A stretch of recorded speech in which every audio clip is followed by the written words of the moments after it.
Hey guys अस्सलाम वालेकुम। तो आज हमारे श्रीरामपुर में राधिका होटल में मीटिंग होने वाली है। वो मीटिंग रियांश कंपनी की होने वाली है, जिसमें मैं घर बैठे ऑनलाइन वर्क करती हूँ और मुझे अच्छी खासी अर्निंग भी उसकी आती है। ठीक है, तो अगर आप भी घर बैठे अर्निंग करना चाहते हो तो वीडियो को पूरा लास्ट तक देखे। हमारी कंपनी की मैम ने, हेड है हमारे, उन्होंने मीटिंग में रियांश कंपनी के बारे में अच्छी खासी नॉलेज यहाँ पे दी हुई है, तो वीडियो को पूरा वॉच जरूर करें। और अगर आपको भी घर बैठे अर्निंग करना है, आप घर बैठे वर्क करके इनकम लेना चाहते हो, तो आप जरूर मुझसे कांटेक्ट करें। मैं नंबर लास्ट में दे दूंगी, आप लोग वहां से नंबर लेके, वीडियो से नंबर लेके मुझे कॉल कर सकते हो। ओनली व्हाट्सअप कॉल करना गाइस। एंड आप लोगों को मैं बताना चाहूंगी, मैंने रियांश का वीडियो बनाई थी और इंस्टाग्राम, यूट्यूब वगैरह पे पोस्ट किया था। रियांश की दवा होती है आयुर्वेदिक, जो कि हर बीमारी पे काम करती है, हर बीमारी से लड़ने में मदद करती है। हर बीमार से बीमार इंसान इस दवा को लेके ठीक हो रहा है गाइस। चाहे कौन सी भी बीमारी हो, बीपी, शुगर, थायराइड, वजन कम करना हो, कैंसर के पेशेंट हो, मूलियात हो, कमर दर्द, घुटने का दर्द, किडनी स्टोन, हर कोई बीमारी पे वो दवा काम करती है। तो मैंने उसका वीडियो बनाई थी और वो वीडियो इतना अच्छा चला है और लोगों का रिस्पांस इतना अच्छा आया है गाइस, कि मैंने जिन जिन लोगों को भी दवा दी हूँ, अल्हम्दुलिल्लाह उन लोगों के रिजल्ट इतने अच्छे आए हैं कि वो लोग मुझे दुआएं देते हैं कि हम लोग हॉस्पिटल की दवाएं खा खा के तंग आ चुके थे, लेकिन हमें फर्क नहीं गिरा था, लेकिन आपकी दवा से हमें फर्क हुआ और फायदा हुआ। तो वो लोग मुझे दुआएं देते हैं गाइस। लिटरली मैं आपको बता नहीं सकती, मुझे उनकी बातें सुन के इतनी खुशी होती है कि मेरे थ्रू किसी का फायदा हो, ये मुझे बहुत अच्छा लगता है गाइस। आप भी इस कंपनी में वर्क करके लोगों की दुआ के साथ साथ इनकम भी जनरेट कर सकते हो। तो आइए मीटिंग को पूरा सुनिए। लोक आहेत जे की फर्स्ट टाइम ह्या मीटिंगला आलेले आहेत, नवीन जण किती आहेत, म्हणजे बरेचसे नवीनच आहेत, 5 ते 10 लोक सोडले तर सगळे नवीन आहेत, बरोबर। तर सुरुवात करण्यापूर्वी छोटीशी ओळख करून देते। माझं नाव निर्मला गागरे, प्रॉपर संगमनेरवरून आहे। गेल्या 3 वर्षापासून या कन्सेप्ट सोबत आहे। आज तुमच्या समोर असणारी ही लेडीज फक्त एक नॉर्मल हाऊसवाईफ होती, कुठल्याही ह्या इंडस्ट्रीचं किंवा कुठल्याही आयुर्वेदाचं प्रॉपर नॉलेज नसलेली तुमच्या समोर बोलते। परंतु आज इथं येण्याचं कारण एकच होतं की आज तुम्ही सर्वजण इथे आलात। मला सांगा, तुम्हाला ज्या पण व्यक्तीने इथे इन्व्हाइट केले, तुमच्यापैकी कुणी सांगू शकतो तुम्हाला काय म्हणून इन्व्हाइट केलं इथे? काय? हातवरती करा सर, तुम्हाला कशासाठी बोलवलंय? तुम्हाला कोणी बोलवलंय इथे? अनिता मॅडमने कशासाठी बोलवलंय? मीटिंगसाठी। पण कसली मीटिंग आहे, काय सांगितलंय का? नाही सांगितलं, फक्त मीटिंगला।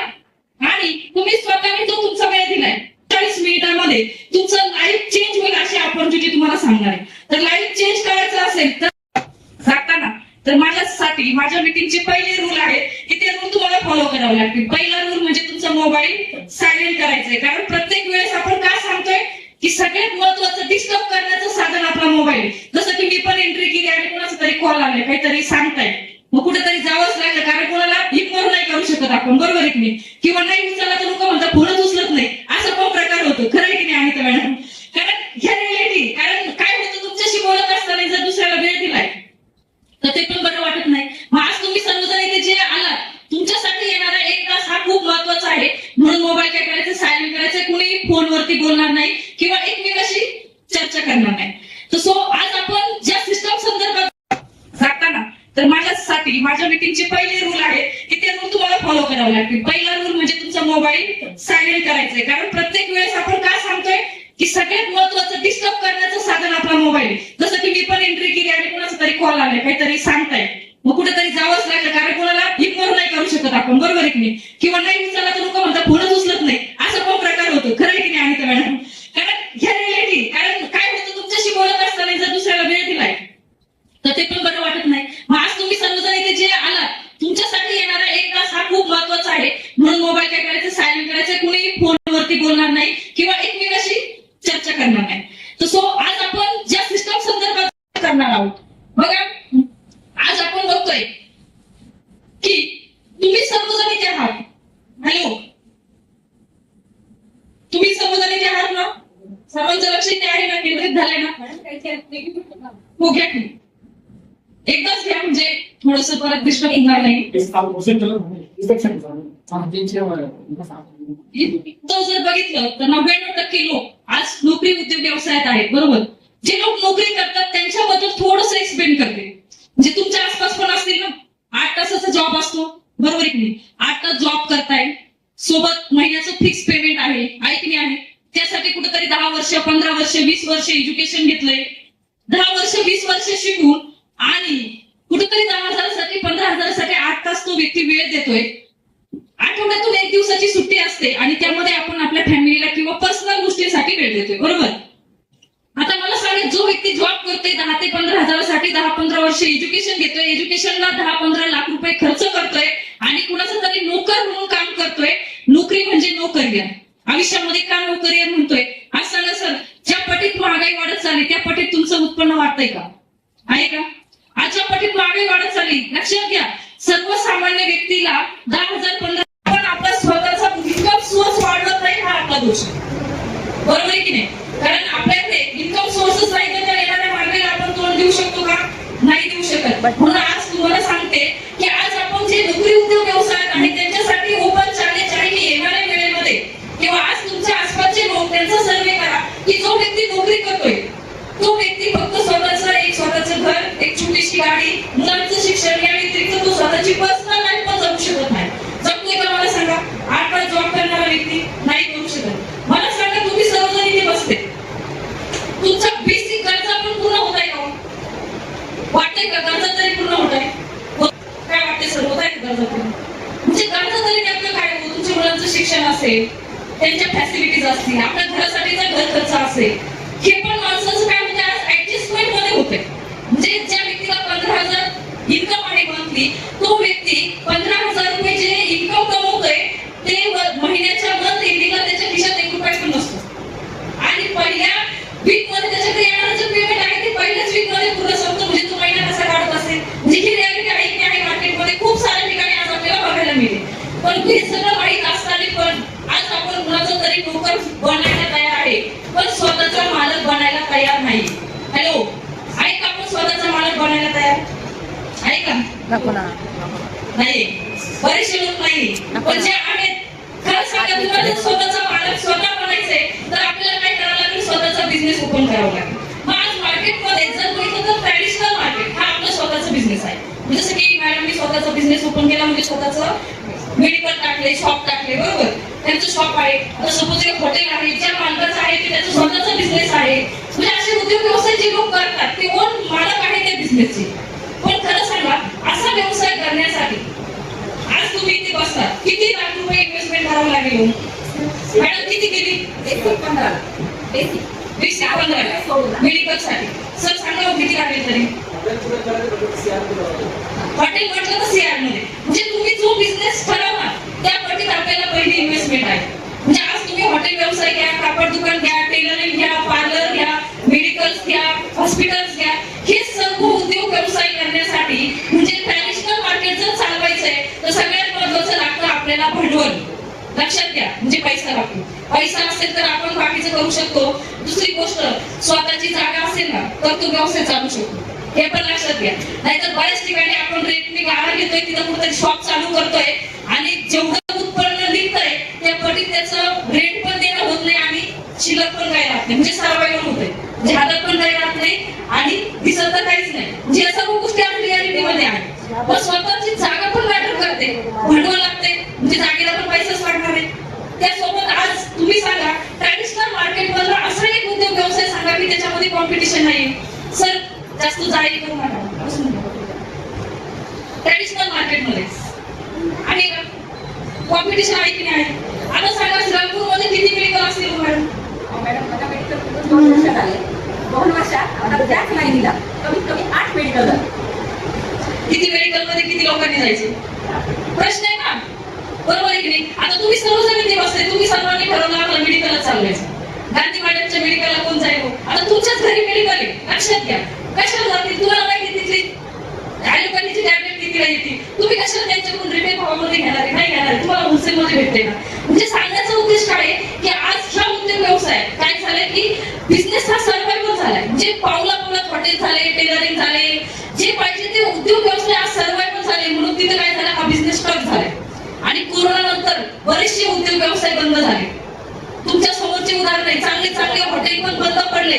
त्याचं कारण आहे मॅनेजमेंट. जेवढं करावं लागतं त्या मॅनेजमेंटला तेवढं आपण इन्कम देऊ शकत नाही किंवा ते मॅनेजमेंट करू शकत नाही आणि आपल्या हातात शिल्लक पण काही राहत नाही. म्हणून आज ट्रॅडिशनल मार्केट चालवणं पण पॉसिबल नाही. मग आता मला सांगा, तुम्ही होऊ शकता का स्वतःच्या बिझनेसचे मालक? नाही होऊ शकत. ट्रॅडिशनल मध्ये तर या सर्व गोष्टीला फेस करावं लागते ना. प्लस पॉईंट इन्कम पण लिमिटेड आहे की नाही. आता 8 मेडिकल आहे, ते एरियातीलच कस्टमर येणार आहे, ज्या त्या एरियातील जिथे सवय लागली तिथंच येणार आहे. असं होईल का सर्व श्रामपूरच्या लोकांनी ठरवलं फक्त अनिता मॅडमच्याच मेडिकल मध्ये जायचं, असं होईल का? असं होत नाही. लोक जवळचं बघतात, घराच्या शेजारीची शॉप आहे तिथं जाते. कारण आज आपल्याला सगळ्या गोष्टीला वेळ आहे, पण कशा काय नाही माहिती, सगळं आहे आज आपल्याकडे. पैसा पण कमवतोय, सगळं करतोय, परंतु वेळ नाही कुणाकडे. आहे का? कशाच्या चक्करमध्ये नाही माहिती का, पैसा कमवण्याच्या चक्करमध्ये आपण आपल्याला एवढं गुंतून घेतलंय की आपल्याला स्वतःला देणं सुद्धा वेळ नाहीये. म्हणून आपल्याला इन्स्टंटची सवय लागली, बरोबर. कारण आपल्याला झोमॅटो वाल्यानी, पिझ्झा वाल्यानी, बर्गर वाल्यानी घरामध्ये शॉप उपलब्ध करून दिली, बरोबर. इथे मेशो वाल्यानी घरीच ऑर्डर केली की घरीच येते, कपडा घरी येतो, सगळ्या वस्तू घरी येते. अमेझॉननी सगळं करून दिलं, फ्लिपकार्टने सगळं करून दिलं. म्हणजे शॉप टाकून बसायची पण गरज नाही. म्हणून आज तुम्ही बघा, ह्या सर्व लोकांनी तुमचं मार्केट हे डाऊन केलेलं केलं की नाही केलं. ऍग्री करता किती करता. आज मेशो असेल, अमेझॉन असेल, हे जे वर्ग आहे सर, यांचं कुठे शॉप नाहीये. हे काय कुठे शॉप टाकून बसले का? मला सांगा ना, पिझ्झा बर्गर वाल्याचं, झोमॅटो वाल्याचं कुठे शॉप आहे का? कुठली कंपनी का? अजिबात नाही. एक वेबसाईट तयार केली, तिथल्या आसपासचं कुठलं तरी हॉटेल त्या एरियातलं सिलेक्ट करतात, तिथं ती ऑर्डर जाते. मध्यंतरी कमिशन खाता फक्त वेबसाईटच्या जीवावरती. कशावरती? फक्त वेबसाईटच्या जीवावरती. मालक कोणी माहिती होते तरी नाही होते. आज तुम्ही जिथं येवली चहा पिताय, कुठेतरी चहाची टपरी होती आपल्याकडे, जो मालक चहाची टपरी टाकायचा त्याला सगळं त्याच्या खिशात मिळायचं. आता चहाच्या टपरीचं रूपांतर झालं येवले चहामध्ये, उपसन पंचमध्ये, गुळाच्या चहामध्ये. आता तुम्हीच बघा, जो चहा कुठेतरी 10-5 रुपयाला मिळत होता, तो 15 रुपयाला मिळाला. 5 रुपयाला चहा होता ना सुरुवातीला, 5 रुपये 2 रुपयापासून चहा मी ऐकलेला आहे. आज 10 रुपयाला मिळतो. काय माहिती का? फक्त उपसरपंचचा फॉर्म्युला, कुठेतरी त्याच्यात टेस्टिंग पावडर आणून टाकल्या, कुठेतरी त्याला फ्लेवर दिलाय, फक्त त्यांचा वास येतोय. चहा तर तोच आहे ना. बदल काय केलाय? नाव त्यांचं दिलं, उपसरपंच गुळाचा चहा. पैसा कोण घेतो? उपसरपंच वाला. बघा, त्यांना क्वालिटी पण बदलता येते, तीच क्वालिटी द्यावी लागते. तुम्ही किती वेळा चहा प्या, पण तीच क्वालिटी येते. फ्लेवर पण तोच येतो, कारण त्यांनी त्याचं प्रमाण ठरवले किती प्रमाणात ते टाकायचं. साखर कोणाची होती हो? आपलीच होती, बरोबर आहे की नाही. चहा पावडर पण आपलीच होती, फक्त फ्लेवर मिक्स केला, नाव दिलं, एक ब्रँड दिला आणि ते पैसे कमवतात. कोणाकडून? आज एवढे अमृततुल्यच्या ब्रँचेस कुठे? अख्ख्या महाराष्ट्रभर आहे, पूर्ण महाराष्ट्रभर ब्रँचेस आहे. पैसा कोण कमवतो? तो मालक कमवतो. आपल्याला काही मिळतंय का? नाही मिळत. मग आज आपण बघतोय की ट्रॅडिशनल मार्केटमध्ये जर बघितलं तर आज जी साखळी चालते ती पूर्णपणे कशी चालते माहितीये. आज आपण बघतो ट्रॅडिशनल मार्केटमध्ये कुठंतरी इथे असते, कुठंतरी एक कंपनीच्या खाली असते इथे ऍडव्हर्टायझरचा एक पार्ट. हा ऍडव्हर्टाइज केल्याशिवाय मार्केटला कुठंच काही येत नाही, बरोबर. त्याच्यानंतर इथे येतात मोठे मोठे स्टॉकेजर, त्याच्यानंतर येतात डीलर, डिस्ट्रीब्युटर, त्याच्यानंतर येतात इथे होलसेलर आणि इथे येतो रिटेलर, म्हणजे दुकानदार, ज्याच्याकडून आपण वस्तू विकत घेतो, बरोबर की नाही. आणि त्यानंतर आपण असतो कस्टमर. आपल्याला कितीला मिळतो? 100%. एमआरपी रेटनीच ना. प्रत्येक वस्तू तुम्ही कशाने पिकअप घेताय? एमआरपी रेटने घेताय. तुम्हाला काही मिळते का? नाही मिळत. पण कंपनीत हे बनतं ना, फक्त कितीला बनतं माहिती का? 30%. कितीला बनते? 30%. हेच डायरेक्ट सेलिंग मध्ये वगळलं गेलंय. इथं कंपनीचं मॅन्युफॅक्चरिंग पण आणि इथं जर बघितलं तर डायरेक्टली येते तुम्ही कस्टमर पण आणि कंपनीचे डिस्ट्रीब्युटर पण. डायरेक्ट सेलिंग मध्ये मी किती वस्तू 100% केलाच, बनते पण इथं 30%ला. परंतु इथला 70% पैसा हा दिला जातो तुम्हाला मला. कारण इथे काय केलंय, ह्या प्रोडक्टची कुठे ऍडव्हर्टाइज होते का? नाही होत. ह्याचे कुणी डीलर नाही, डिस्ट्रीब्युटर नाही, होलसेलर नाही किंवा रिटेलर नाही. Direct company through customer. म्हणून हा 60-70% जो वर्ग इथे बायपास केला, ह्या वर्गाला जे पैसे, जे कमिशन जात होतं ते तुमच्या माझ्या खिशात दिले. कोणाच्या खिशात झाले? तुमच्या आणि माझ्या खिशात दिले. म्हणून आज आपल्याला डायरेक्ट सेलिंग ह्या सिस्टम मधून पैसे कमवण्याची संधी आहे. आणि आज जर बघितलं तुम्ही सर्वे करा मार्केटचा, आज सर्वात जास्त ग्रोईंग लेवलला कुठली इंडस्ट्री असेल तर ती आहे ऍडव्हर्टायझर इंडस्ट्री.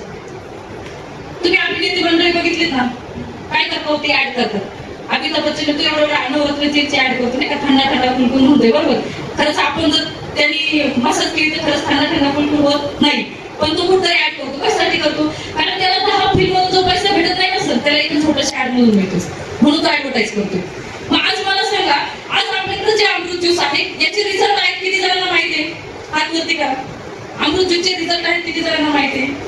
बरोबर, बऱ्याच जणांना माहिती, काही जणांना माहित नाही. तो पण विषय आपण इथे क्लिअर करूया. मग आज आपल्याकडे डायरेक्ट सेलिंग मध्येच काम करणारी जी कंपनी आहे, जिचं नाव काय आहे?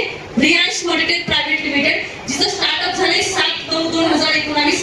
आज जर बघितलं तर 6 वर्ष कंपनीला कंप्लीट झाले. आज आपण बघतोय की 6 वर्षामध्ये एका संगमनेरसारख्या सिटीतून स्टार्टअप झाले. आज 27 स्टेटमध्ये सध्या कंपनी वर्किंग करते. यामध्ये जर बघितलं तर आपल्याकडे फर्स्ट एका सिंगल प्रोडक्ट पासून सुरुवात झाली होती. किती? एका सिंगल प्रोडक्ट पासून. आज आपल्या कंपनीमध्ये 30+ प्रोडक्ट आहेत हेल्थ केअर आणि पर्सनल केअर मध्ये. कंपनीचं एक सिंगल मॅन्युफॅक्चरिंग युनिट झालं होतं जे की जयपूरमध्ये. आज सेकंड युनिट आज आपली कंपनी बनवलंय. सेकंड युनिट पण आज आपल्या कंपनीचं सध्या वर्किंग लेवल आहे. त्यातूनच आपल्याला सेकंड बॅच येत आहे आता सध्याच्या सिच्युएशनला.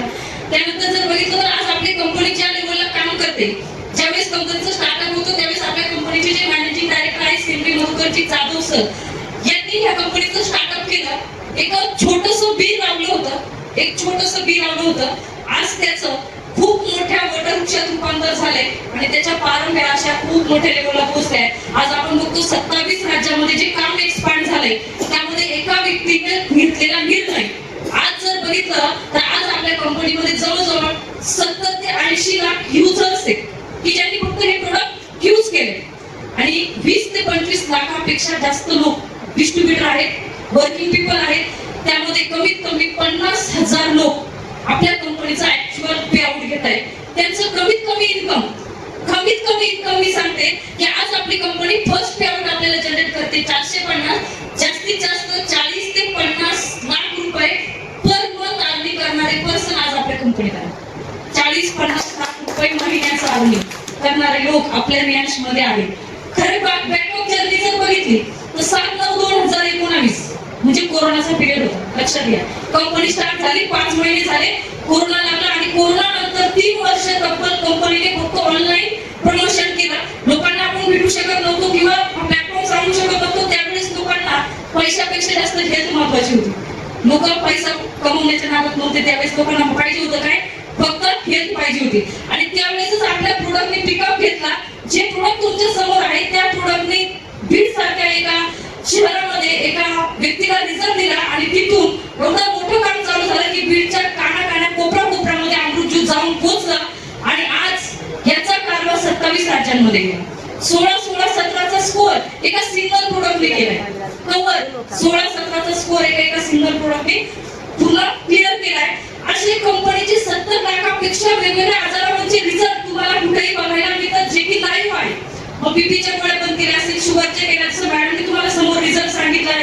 पॅरालिसिस पेशंट कव्हर केले, डायलिसिसचे केले. अशा हजारो नाही तर लाखो लोकांना ज्या अमृत ज्यूसने रिझल्ट दिला ते प्रोडक्ट आपल्या कंपनी सध्या 2 युनिट मध्ये बनवते. पहिल्या युनिटचं प्रोडक्ट जात होतं, फर्स्ट बॅच तयार होऊन सेकंड बॅच तयार व्हायला जो वेळ लागत होता त्यामध्ये लोकांना प्रोडक्ट पोहोचवायला, ट्रान्सपोर्ट करायला, एक्सपोर्ट इम्पोर्ट करायला जो वेळ जात होता त्यामध्ये प्रोडक्टची शॉर्टेज येत होतं, प्रोडक्ट पुरत नव्हतं. आज बघा असं कुठं आढळले का प्रोडक्ट भेटत नाही. आज आपल्या शॉपला जाऊन बघा, एक अमृत ज्यूस तुम्ही 2 बॉटल ठेवला, आमच्याकडे औषधाला प्रोडक्ट नाही. लक्षात घ्या, आपण म्हणतो औषधाला नाहीये, अशी गंमत झाली, अमृत ज्यूसच नाही अवेलेबल. कारण इतकी मागणी आहे त्या प्रोडक्टची, खूप प्रचंड प्रमाणात रिझल्ट या प्रोडक्टने दिले. आणि आज जर बघितलं तर आज आपल्या कंपनीमध्ये हा जो कारभार झाला, ही जी ग्रोथ झाली त्याचं रिझल्ट ऍट देन आपल्या कंपनीचं प्रोडक्ट आहे. प्रोडक्ट बद्दल नक्कीच सांगेल. आता बऱ्याचशा लोकांना प्रश्न असतो की तुम्ही कुठल्याही प्रकारचे डॉक्टर नाही किंवा तुम्ही पीएचडी केलेली नाही किंवा हे एकच प्रोडक्ट सगळ्या आजारांवरती कसं काम करतं, बरोबर आहे की नाही? आता आपण जर बघितलं तर मार्केटमध्ये जर गेलं तर 2 प्रकारच्या इंडस्ट्री आहेत. एक पहिलं काय आहे? ॲलोपॅथी आहे, बरोबर, आणि दुसरी आहे आयुर्वेद. तिसरं पण एक आहे होमिओपॅथी, बरोबर. होमिओपॅथी बद्दल एवढा अभ्यास नाही, ॲलोपॅथी बद्दल पण एवढा अभ्यास नाही जो आपण आयुर्वेदामध्ये करू शकतो. कारण गेल्या काही वर्षापूर्वी ज्यावेळेस आपले आजी आजोबा होते, हॉस्पिटल होते का? कुठेतरी नाडी बघायचे, काहीतरी प्रॉब्लेम क्रिएट झाला, कुठेतरी औषधी द्यायची, जडीबुटीची देत होती की नव्हती, पण लोक क्लिअर होत होती. त्यावेळेस आयुर्वेदिक उपचार पद्धती केली जायची. साधं सर्दी खोकला काही झालं तरी आपण काय करायचं? घरगुती उपचार करायचे. पण आज आपण सर्दी झाली टॅबलेट घ्या, डोकं दुखतंय टॅबलेट घ्या, हातपाय दुखतंय टॅबलेट घ्या. आणि ह्या सर्व गोष्टी करून आपल्याला काय झालं माहिती का? इन्स्टंटची सवय लागली. तूप खायला दूध पाहिजे, म्हणजे थोडंसं काही झालं तर गोळी घ्यायची. त्याच्यामुळे आपण काय केलंय, आपल्या भारतातील